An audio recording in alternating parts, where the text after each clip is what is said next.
Hola, bienvenidos una vez más a un episodio nuevo de Tenemos Mucho que Decir. Hoy vamos a recordar cosas de la niñez y vamos a platicar de la diferencia entre lo que nosotros nos acordamos y cómo lo viven hoy los niños modernos. Soy Verónica Palafox y vamos a hablar sobre literatura infantil. Bienvenidos.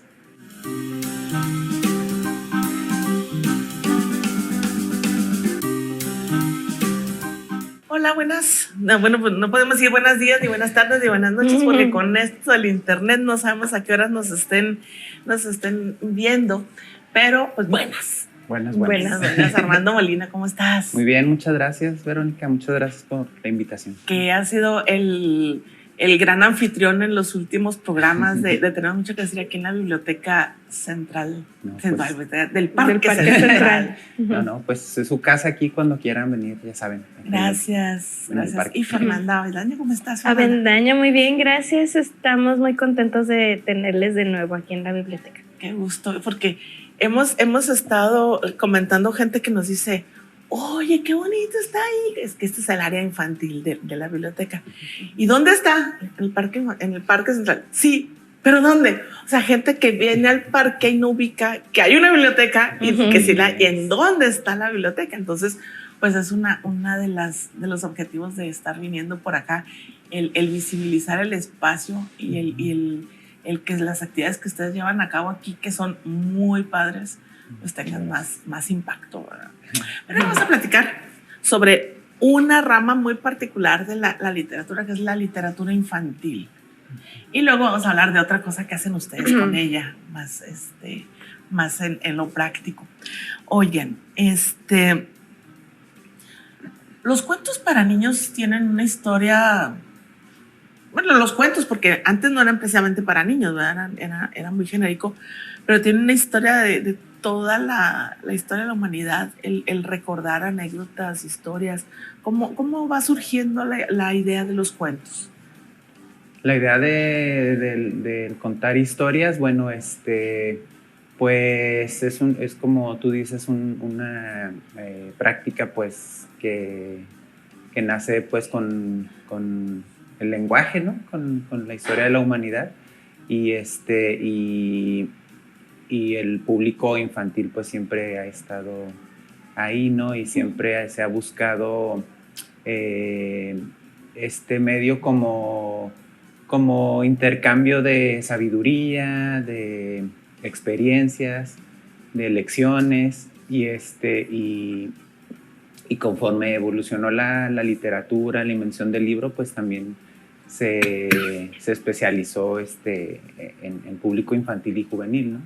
Y yo creo que con el paso del tiempo, pues ha adquirido matices muy sui generis, ¿no? Muy de la época.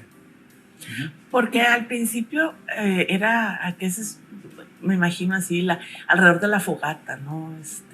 Toda la comunidad y escuchando ahí las historias que contaban los viejos, porque eran los que contaban, ¿no? Sí, antes de hablar de cuento, el que conocemos que es el cuento estructurado, que nos llega de los hermanos Grimm, por ejemplo, ya teníamos la oralidad. Y con la oralidad no nada más es la narración de madres a hijas, sino también los arrullos, los cantos, las rondallas, que también son parte del juego, y toda una serie de elementos que constituían la identidad de los pueblos y que justamente se transmitían de boca en boca. Era una forma entonces también de crear como bien dices, ¿no? De crear la personalidad de cada comunidad, el estar contando las historias, me imagino así como a los vikingos, ¿no? No, es que cuando vino Odín, y a lo mejor nunca vino, o Thor, o quien haya sido, ¿no? A lo mejor nunca vino, pero alguien se lo contó a alguien y alguien se lo contó, y va volviéndose la tradición que se conserva a posteriori gracias a la escritura. Oye, pero cuando ya empiezan, mencionas a los hermanos Grimm, los Andersen, o sea, todo lo que es el clásico, el cuento clásico para niños, no era lo que nosotros nos dulcificó Disney y que es lo que creemos que son los cuentos infantiles, ¿verdad? Sí, tenían un valor moralizante sobre todo y adoctrinante. Este cuento, por ejemplo, de las 7 cabritas, que no sé si los hermanos Grimm lo tengan, pero hay otros ejemplos, ¿no? La figura del lobo, que la tenemos en varios cuentos.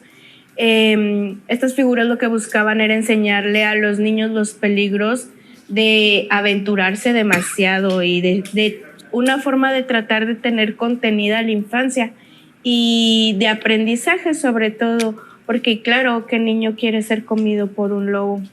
Pero pienso, por ejemplo, en Las 7 cabritas, que es un cuento que a mí me interpela mucho, porque el punto de Las 7 cabritas era enseñarles a los niños a no escuchar a la gente que fuera, ¿no? El engaño de un adulto hacia los niños. No le abras la puerta a nadie. Pero también es una cosa bien adoctrinante hacia la figura de la madre, porque cuando tú no estás, cuando te alejas de casa, es cuando llega el peligro, entonces también tienes que estar ahí. Es una cuestión del núcleo familiar y de cómo estructurar este núcleo familiar que resulta, ahora que lo podemos analizar desde el siglo XXI, nos puede parecer un tanto violento, pero en ese entonces era la forma de salvaguardar la familia como institución y a las criaturas, a las crías. Sí, porque no podemos juzgar el pasado con la visión del presente. Todo el mundo dice, ay, es que qué horribles eran los cuentos. Entonces, no, era necesario. Porque todas estas historias que compilan los hermanos Grimm, no las inventan, o sea, la mayoría las compilan. Porque a veces la gente cree, no hombre, qué prolijos eran estos, qué bárbaros, cómo se les ocurrían tantas cosas. Y no, ellos hicieron una recopilación de tradición oral justamente. Por eso de repente, si te pones a analizar, hay como 10 versiones del mismo cuento. Pero la oficial se vuelve la de los hermanos Grimm porque fue quien los estructuraron mejor. Claro. Entonces, pero oye, es cierto, no había considerado que el lobo es muy recurrente en la figura del ay, qué miedo, ¿no? Para los niños. Me imagino si en aquel entonces si era lo más terrible que te podía pasar, que te ataque un lobo. Sí, es una figura muy recurrente en el cuento y últimamente pues hay una corriente también en los cuentos infantiles que busca reivindicar la figura del lobo, pero pues es que el lobo como símbolo de violencia, de abuso, de una cosa a la que se le debe de tener cuidado, pues es bien importante. Y ahora tenemos lobos vegetarianos o lobos que preparan la comida con los otros animalitos. O que cuidan a los niños. O que cuidan niños. O papalobo que esconde sus garras de colores. ¡Válgame! Oye, lo curioso es de que la Liga de Reivindicación de los Lobos debe estar muy contenta por esta cuestión. Sí. No, y es un tema interesante que también se está revisando ahora, ¿no? De los personajes peligrosos representados por animales, ¿no? También es una cuestión que se está analizando, ¿no? También desde el siglo XXI. Sí. También pasa con otros símbolos como la bruja. La bruja, la madrastra, el rey malo. Cierto. Bueno, que el rey siempre ha sido como bonachona inútil. Con extremos. La verdad, sí. la mayoría de los reyes en los cuentos son inútiles. Sí, es una figura de extremos porque o es muy bonachón inútil o es muy malo, y terrible y cruel. Ajá, pero es como solo como un personaje detonante de otros, ¿no? Oye, sí, es muy interesante cuando te pones a analizar las cosas. Lo que decía al principio, o sea, de pronto en nuestra infancia el papel del cuento era uno. En las infancias de hoy tiene otro rol por completo el cuento.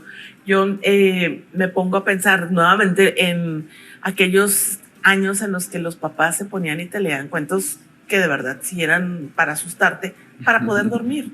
Y luego se preocupaban porque no dormías porque tenías miedo, veías monstruos debajo de la cama y que volviendo a la reivindicación, pues ahora los monstruos debajo de la cama, pues no son precisamente malos tampoco, ¿verdad?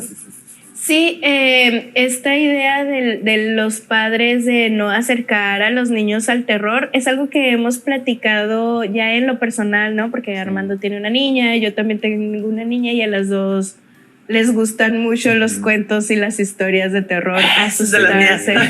Sí, entonces ya platicando sobre eso, pues nos dábamos cuenta de que el hecho de saber e identificar los miedos las hacen más fuertes, y no nada más fuertes, sino también identificar varios peligros que pueden haber en la casa o en otros escenarios. Y esa es la ventaja del cuento y de las historias de terror. Oye, considerando eso que estás diciendo, es cierto, ahora a los niños se les ha endulzado mucho el entorno, cuando el entorno es sumamente violento en la vida real. Sí. Entonces, los cuentos eran una manera de preparar a los niños para lo que se podían encontrar, y ahora está faltando esa pieza en muchos niños, ¿no? Yo creo que sí es importante que prevalezca estos símbolos de peligro para las infancias, porque sí es una representación del mundo real, ¿no? Sí es una cuestión que a través de estos personajes, que si están bien construidos, al niño le va a encantar, le va a fascinar, ¿no? Y tenemos que pensar en los niños como un público lector, como un público que consume historias y que tienen que estar bien escritas y tienen que estar bien contadas para que los niños lo crean, aunque sea el monstruo más fantástico. Si no está bien construido, el niño no lo va a creer, ¿no? Sí, no porque sean infancias hay que infantilizarles todo, porque los niños y las niñas también son agentes constructores y creativos, y también pueden ser críticos de lo que consumen. Entonces, yo creo que tenemos a los niños que saben muy bien lo que les gusta y lo que no les gusta. Eso también aplica en la literatura infantil y juvenil. Saben muy bien hacia dónde van sus gustos y sobre todo respetarles, porque cuando se estimulan estos gustos, pues es cuando tenemos más opciones para volvernos críticos y repensar lo que estamos consumiendo culturalmente. Entonces, claro, si les damos todo endulzado e infantilizado, estamos atrasando todo el proceso que puede llegar a ser muy cognitivo y didáctico. Es de repente creer que los niños no piensan, ¿verdad? A veces la literatura, algún tipo de literatura, les ofrece a los niños productos para tontos, pensando como que sí, niño igual tonto, y no. O no sé si para tontos, pero sí muy sencillos y que no tienen nada que ver. Por ejemplo, aquí tenemos algunos, pero hay libros sobre películas, ¿no? Todos los hemos visto. El libro de cierta película animada de cierta franquicia exitosa, que no es otra cosa más que un resumen de la película que ya vieron. Y eso no aporta nada, ni de forma didáctica, o sea, no pueden aprender algo nuevo y tampoco pueden hacer una revisión de la historia, porque no hay desarrollo del personaje, no hay desarrollo del espacio, porque está emulando otro producto cultural. Es como si leyeras el resumen del libro que tienes que leer para la escuela. Te vas a perder de mucho ahí. Sí. Yo creo que la literatura, bueno, perdón por el término, pero la literatura chafa para adultos es la misma categoría de literatura chafa para niños, ¿no? Ándale. Estoy de acuerdo. Porque son productos de consumo que ya están hechos para la fácil digestión, digamos, porque hasta tiene la serie esa de literatura para dummies, ¿no? O sea, que está tan digerido todo que no te reta. Cierto, sí, y son libros que te venden la lección que vas a aprender, el consejo que vas a conocer, y bien etiquetado así tal cual, ¿no? Como si fuera un producto de consumo, de consumo, como estas etiquetas que ponen ahora en los productos chatarra. Pues así es también estos libros que los adultos buscan comprar para que los niños aprendan algo de inmediato, y la literatura pues no funciona así, ¿no? La buena literatura no es eso, pues. No, te tiene que retar y hacerte pensar. Sí, claro. Y luego también, si haces esa literatura tan fácil, le quitas la necesidad del niño de intercambiar con el adulto. Oye, no entendí esto, y explicarlo y personalizárselo y hacérselo más a su nivel, pero verbalmente, también es parte de la convivencia. Claro.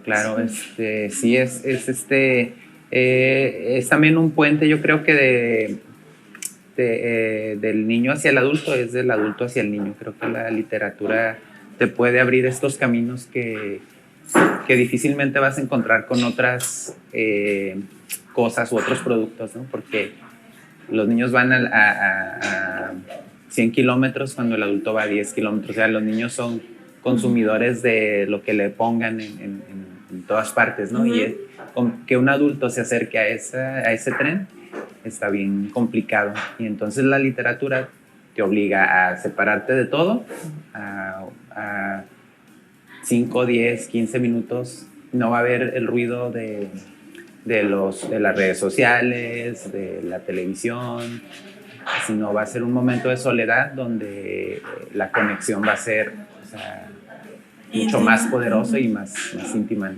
con los niños y sobre todo con los hijos y las hijas, ¿no?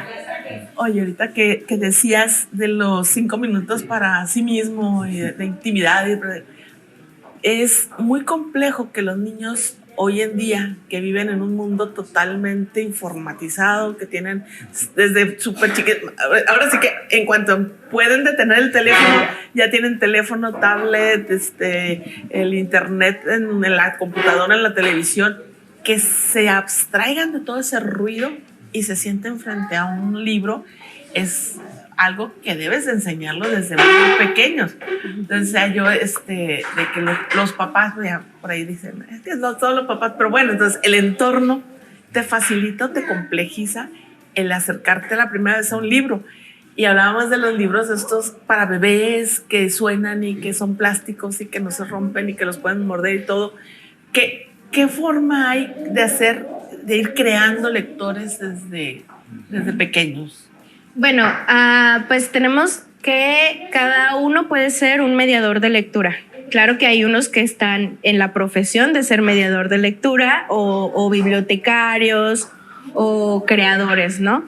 Pero hay muchas formas en las que uno se puede acercar a la lectura. En primera, tenemos el ejemplo del tío que lleva a sus hijos a los primos a la biblioteca o a la librería y les permite escoger. Esto es una cuestión muy Montessori, porque ¿qué significa? Que hay que acercar los libros a la distancia de los niños y permitirles que ellos elijan, porque ellos se van a sentir atraídos a ellos de forma innata.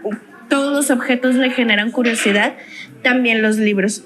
Y eso permite algo que como adultos, en el contexto mexicano, que es muy específico para la mediación lectora, nos cuesta mucho, que es desacralizar el libro. En la biblioteca tenemos muchos problemas porque viene la gente a donar libros, pero no donen libros a la biblioteca, pero sí dónenlos. Trayendo muchos libros que no sirven porque son los gratuitos de la SEP, porque tienen más de 20 años publicados, porque están mojados o con moho y les cuesta mucho deshacerse de ellos. Pero al final de cuentas los libros son objetos que tienen fecha de caducidad.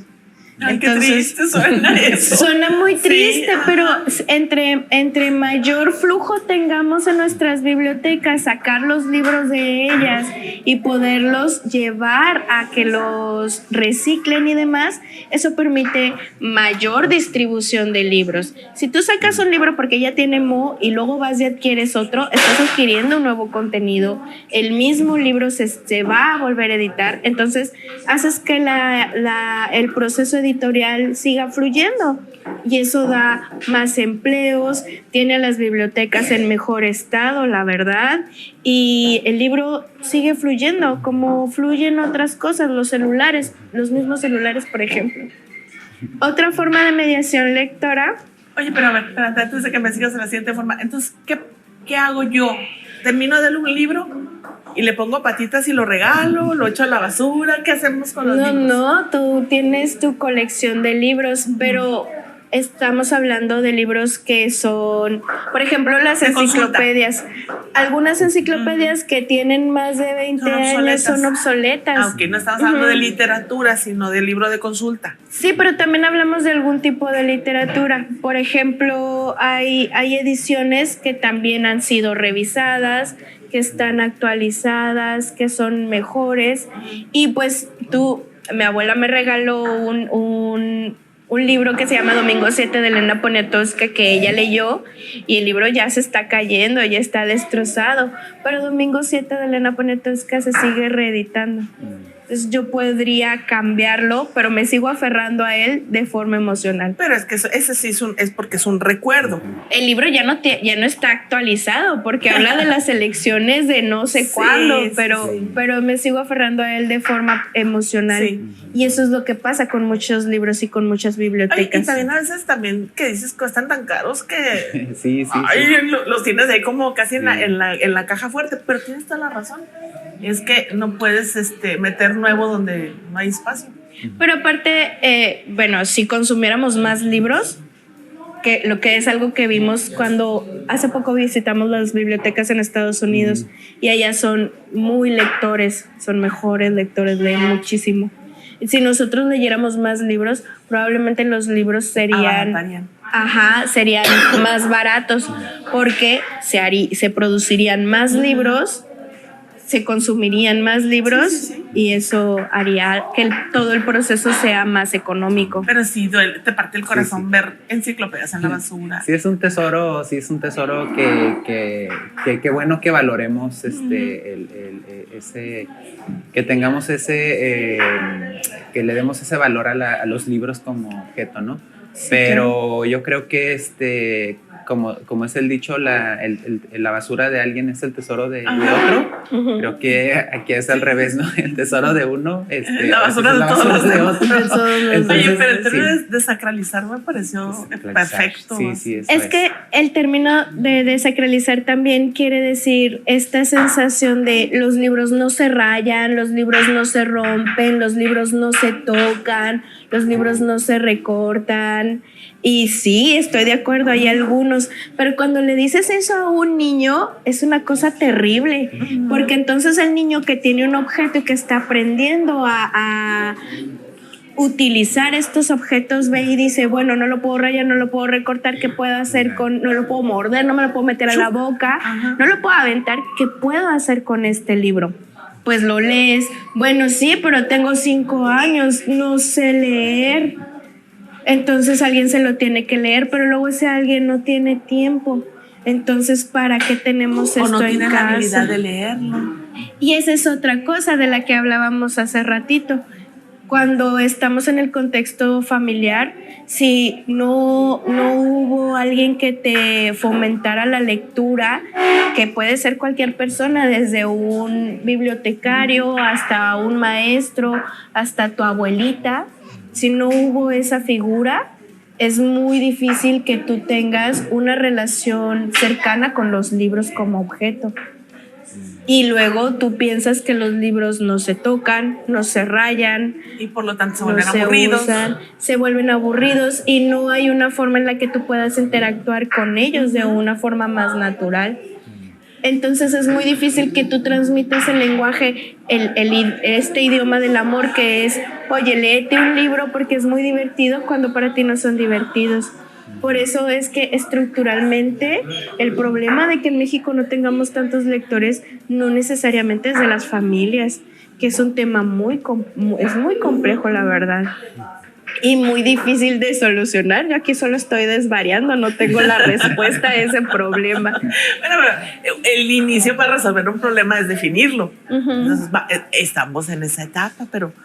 Sí, es estructural. Si queremos formar mejores lectores, tiene que haber cambios y políticas públicas, gubernamentales y académicas incluso, y sobre todo sociales. Porque las iglesias, por ejemplo, tienen estudios bíblicos de cualquier tipo, ¿no? Las judías, las católicas, las cristianas, porque no se forman entramados sociales de este tipo u otras instituciones de este tipo también para hacer fomento a la lectura y a la escritura. Entonces, no se le ha dado el papel que lleva. Bueno, es que esas varias no se le va a estar dando elementos, porque también es una cuestión de control cultural. Entre menor nivel de cultura tenga un pueblo, es más fácil de de decirle por dónde ir. Un pueblo leído, un pueblo que sabe lo que está pasando, pues analiza, pregunta. Entonces, de pronto también hay muchos trasfondos detrás del el evitar que la gente se vuelva lectora o que consuma literatura de calidad, que ese es otro problema. Sí, también yo creo que tiene que ver de qué lugar estemos hablando, ¿no? ¿Cuál es la ubicación de esto que tú dices? No es lo mismo las infancias en pueblos pequeños o en entornos familiares muy cerrados que una infancia en las grandes ciudades, ¿no? Uh-huh. El nivel cultural es diferente, ¿no? El acceso a la cultura va a ser totalmente distinto y el libro puede ser una herramienta para llevar la cultura, pero no es el único, ¿no? Entonces, uh-huh, creo que las labores que se hacen en las bibliotecas, desde festivales del Día del Niño, del Día de la Niña, el Día de Muertos, las actividades de cuentacuentos, pues son parte de ese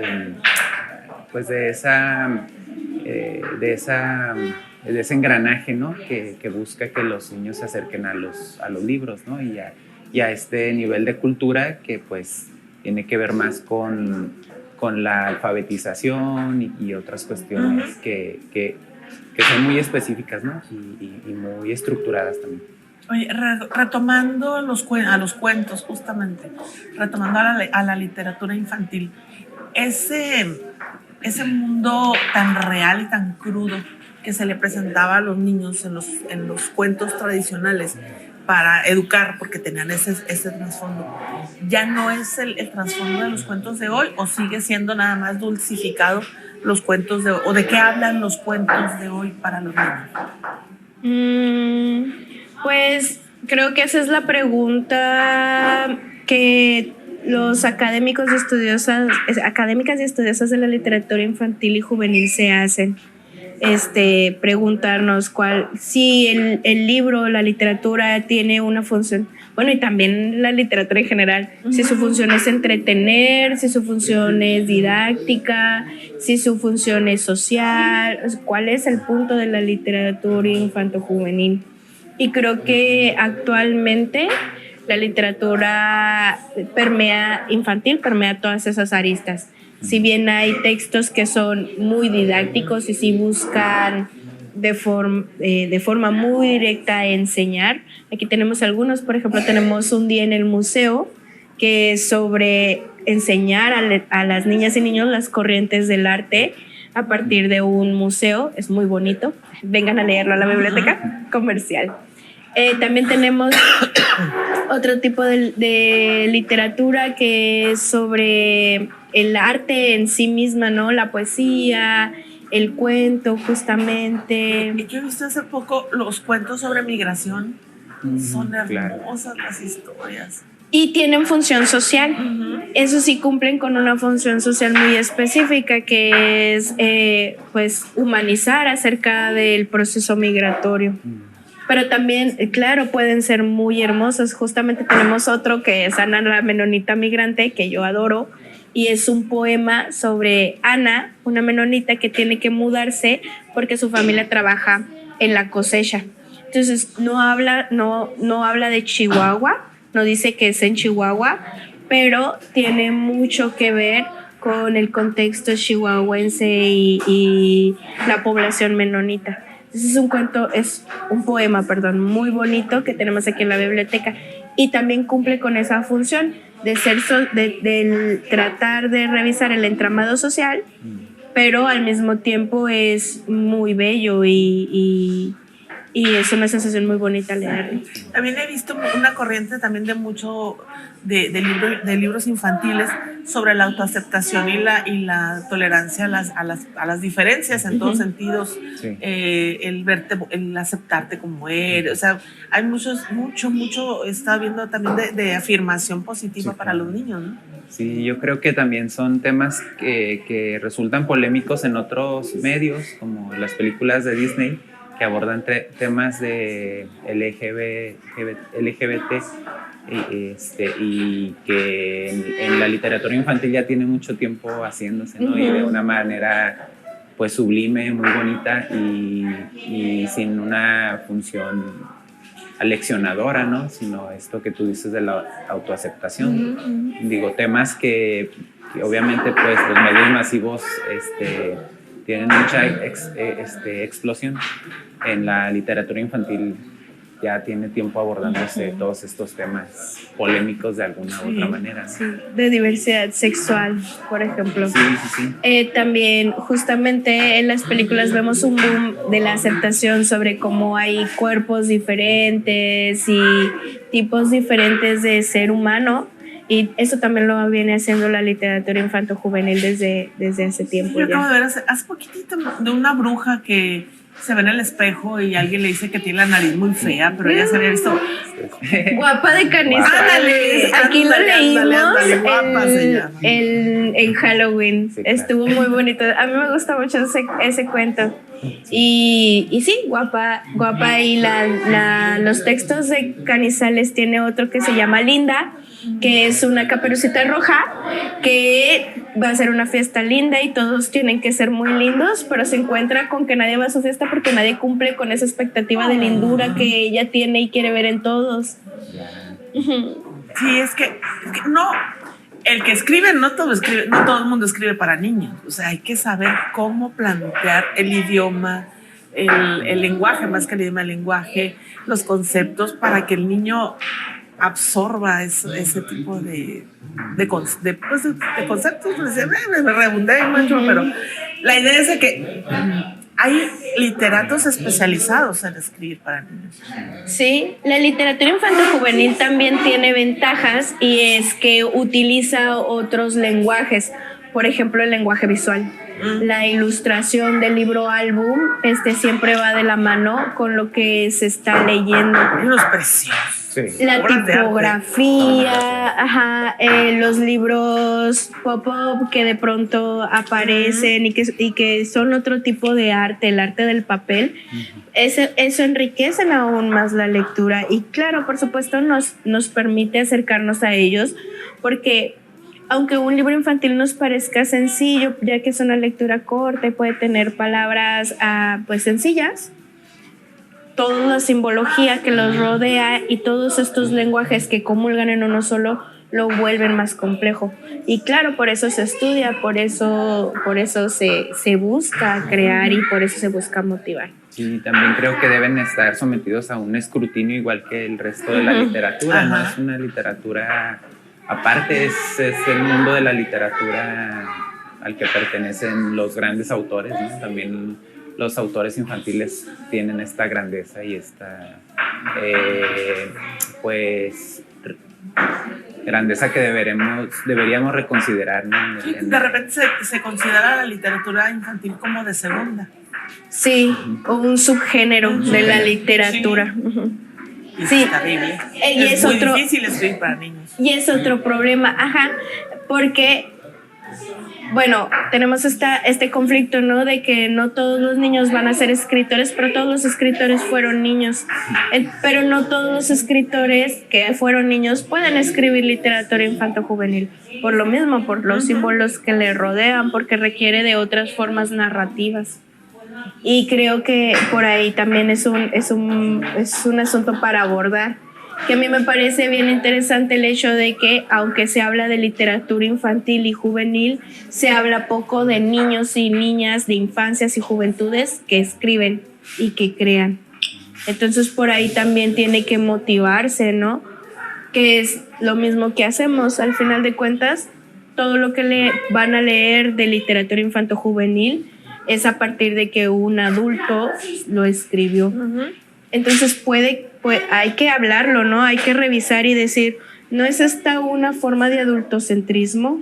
No, hay que ver que los niños, las niñas y los jóvenes creen también sus propios contenidos para ellos mismos. Y esa es otra cosa. En TikTok lo hacen.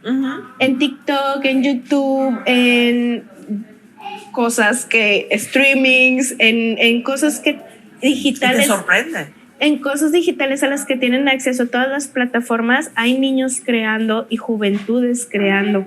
¿Por qué no se traslada eso a los programas editoriales? No lo sé. No lo sé, me conflictúa. Dejémoslo como una nota roja y para una bandera roja para quienes se dedican a esto. Sí, ojo ahí, editoriales. Sí.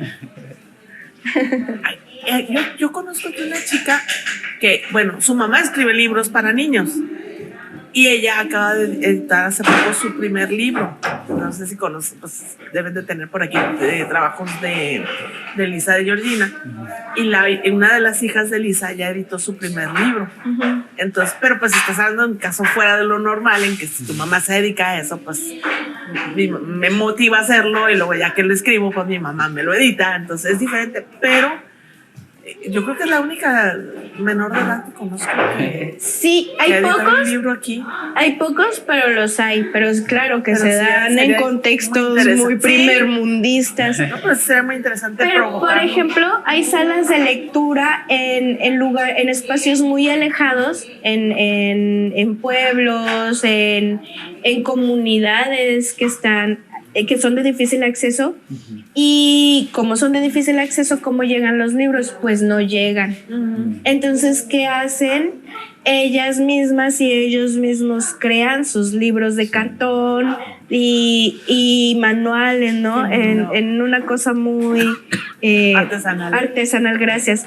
Y se los distribuyen y así crean su propio acervo.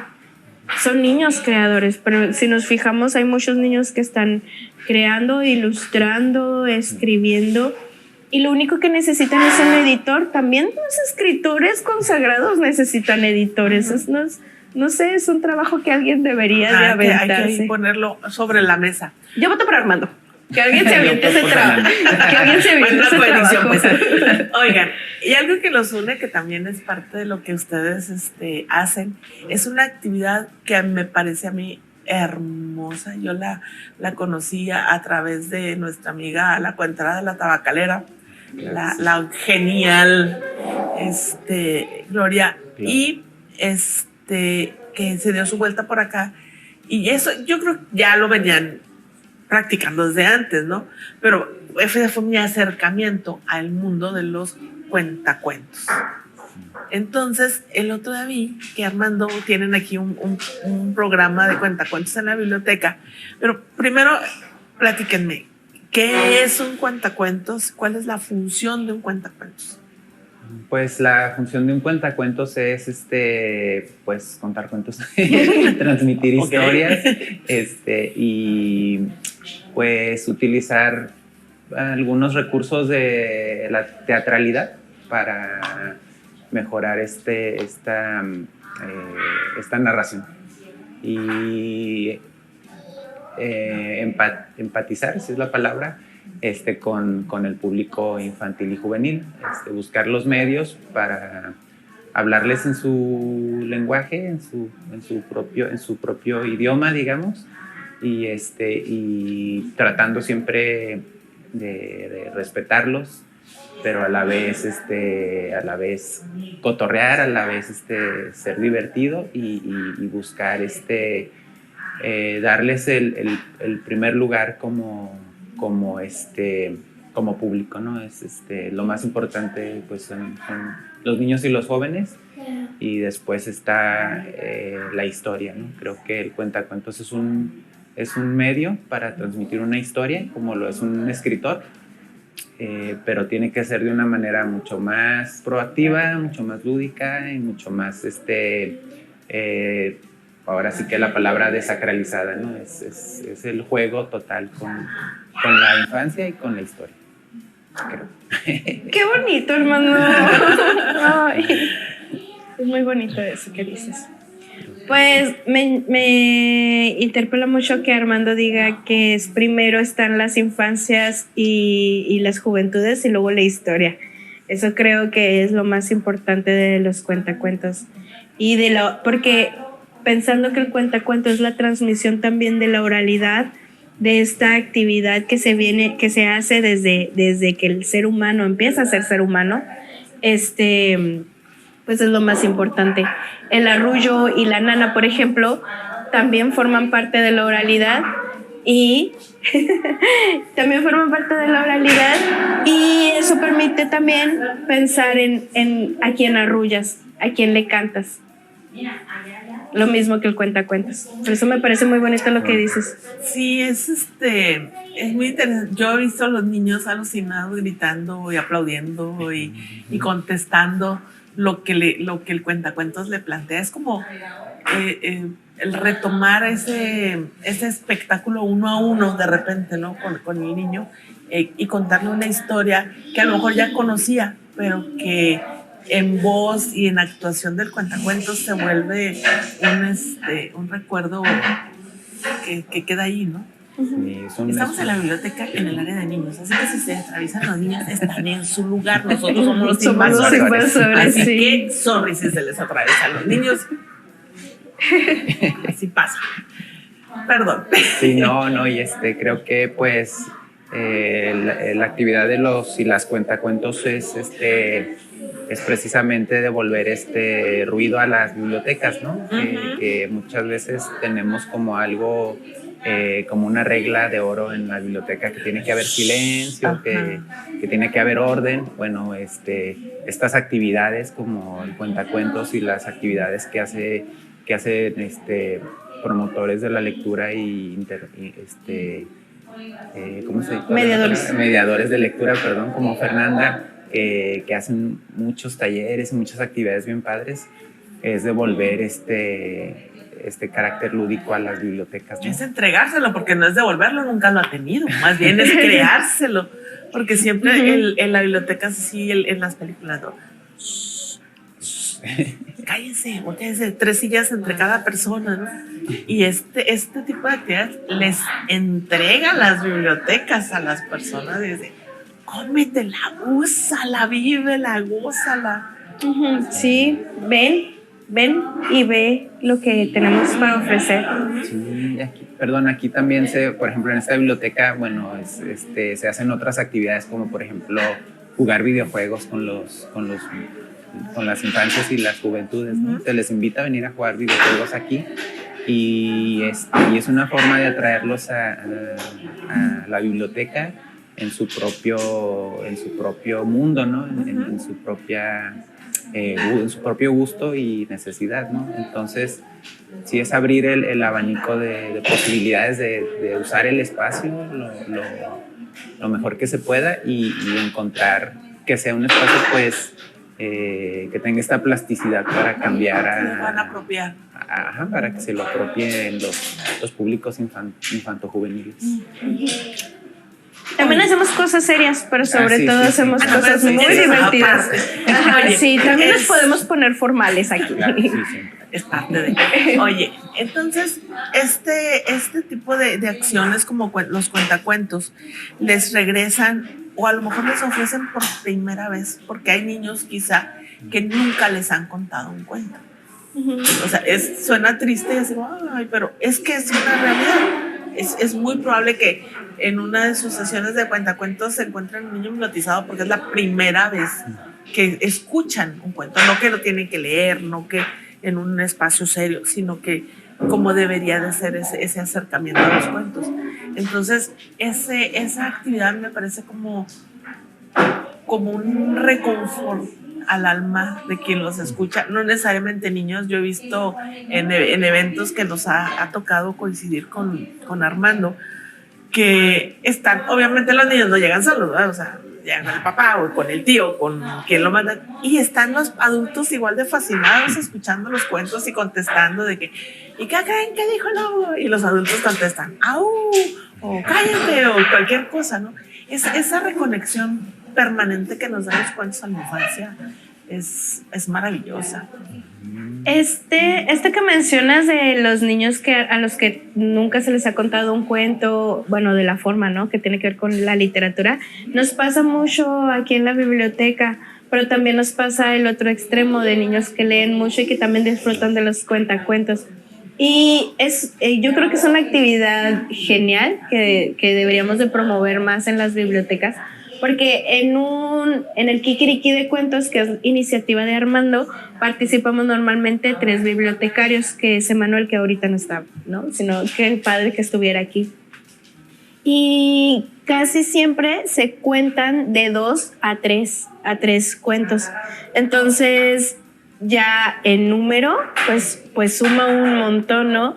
Hay que ver que los cuentos casi todos también vienen o de la tradición oral o de un libro en específico. Ya mencionábamos a Guapa de Canizales hace un ratito.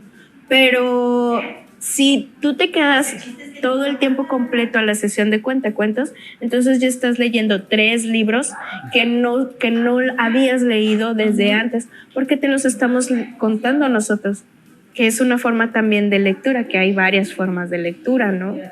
Que puede ser solo de imágenes, como los bebés que leen imágenes, o el audiolibro, o la lectura ya de texto. Además, los cuentacuentos presentan diversas dinámicas. El cuentacuentos, que es la modificación de la voz y que involucra mucha interacción del público, que es lo que hace Armando.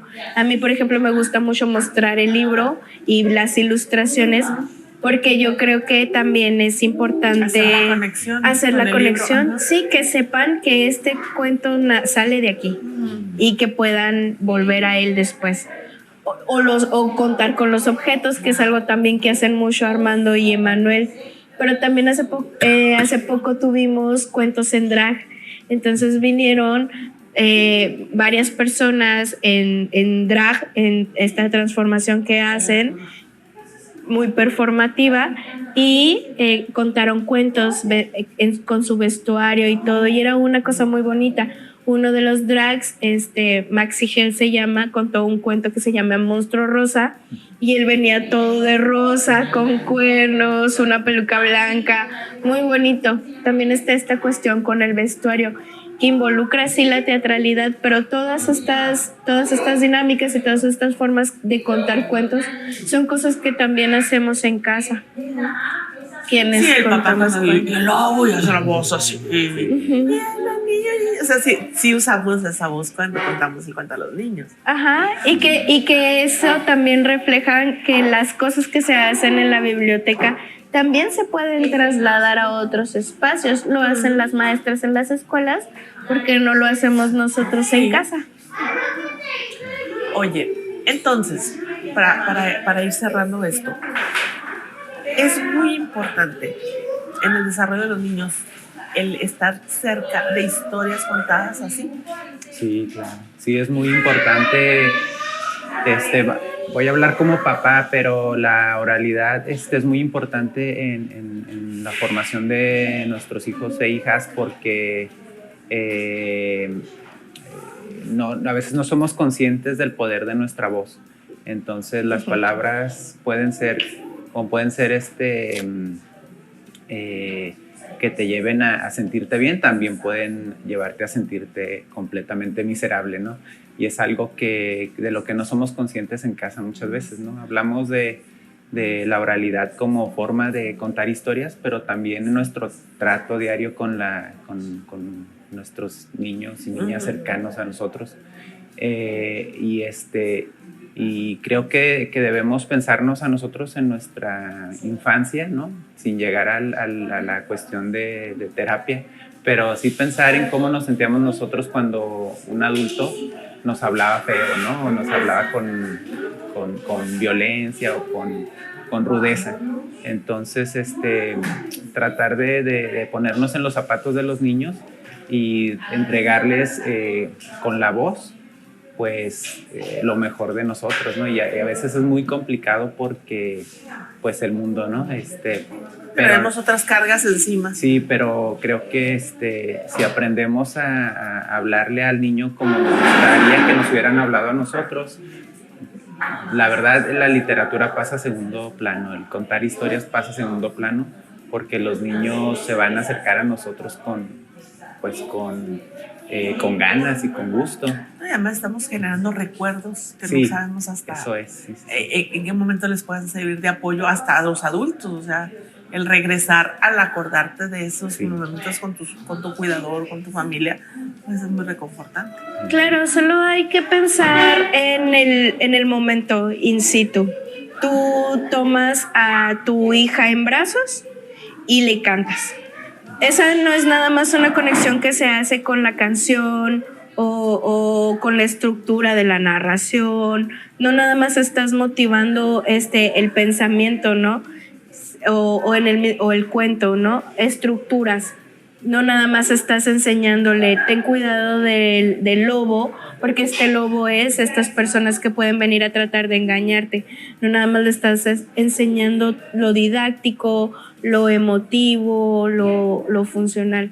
Tú te estás tomando un momento que no has tenido en todo el día para estar con esta persona.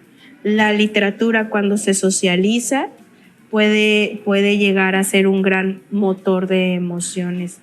Y eso creo que es una de las partes más importantes de la literatura infantil y juvenil, que es, hay niños que sí se les cuida y que sí se les mantiene saludables y sanos y sin que se acerquen a peligros, pero ¿cuántos niños hay que su mamá, su papá o su familia no se sienta con ellos y habla con ellos de tú a tú como niño? Eso pasa mucho. La literatura corta con eso. Contar un cuento corta con esa sensación de no he hablado con mis papás en todo el día. Qué bonito eso. Me gusta que nos quedemos con muy eso. Bonito. Uh-huh. Sí. Pues muchas gracias. Gracias. Muchas gracias por compartirnos sus experiencias, sus conocimientos, porque de verdad se ha satanizado a veces a los libros de una forma tal que los vemos pasar así y hasta nos volteamos para otro lado cuando puede ser la mejor compañía. Y eso incluye a las infancias. Esos recuerdos que se van generando de historias, de libros, de momentos a través de un libro pueden perdurarte para toda la vida. Y si son acompañadas de la voz de alguien querido, pues qué más todavía, ¿no? Pues sí. Muchísimas gracias, Fernanda. Muchísimas gracias, Armando. Gracias. Estamos aquí dándoles la tabla. No, cuando gusten. Oiga, Sí, pues cuando estamos quieran son en bienvenidos. la biblioteca Numa y Rómulo Escobar, ubicada en el Parque Central en Ciudad Juárez, Chihuahua. Aquí denle su visitadita a los muchachos y si no, inmediatamente pues aquí véanos a nosotros en las diferentes ocasiones que nos permiten estar utilizándolos como escenarios. Pues yo soy Verónica Palafox. Esto fue Tenemos Mucho que Decir y tenemos aquí una invitación nuevamente para que nos sigan en Facebook, en TikTok, en Instagram, en YouTube o en nuestra página www.y tenemosmuchockedecir.wordpress.com.